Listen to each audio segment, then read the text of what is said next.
My name is Kristina Fenn, and I am a person in long-term recovery. And what that means for me is that I have not used any alcohol or drugs in over 5 years. Being sober for the majority of my 20s has really enabled me to do a lot of things I never would have been able to do.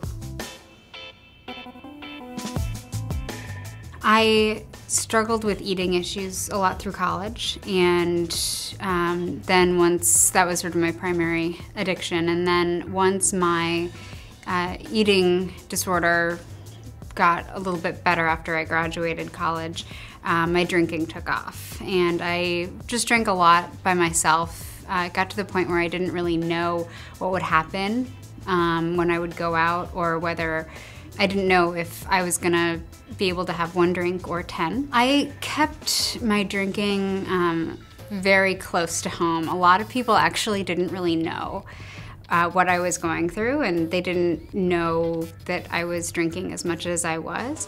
I did have my mother say to me once, you know, when you're by yourself, you may want to just limit it to 1 glass of wine. And of course at the time I thought, whatever. Then I was 23 and I knew what, you know, I didn't have a problem, I didn't think. I actually waited until I had been sober for about 5.5 months before I even told my parents. But once I did tell them, they were incredibly supportive. And, you know, my greatest fear prior to finding recovery was that I was the only person who had ever struggled with this, you know, disease. And I didn't know any other 23-year-olds who didn't drink or who didn't actively use substances. And I found a group of peers who gave me a lot of wonderful advice and showed me that I wasn't alone in struggling with the addictions I struggled with, and showed me a wonderful pathway to recovery.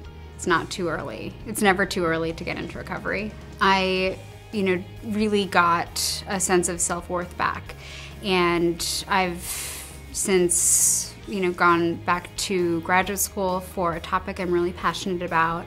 I have become a yoga instructor. You know, I am in a wonderful relationship with a significant other that I never would have been able to be in a healthy way before coming into recovery.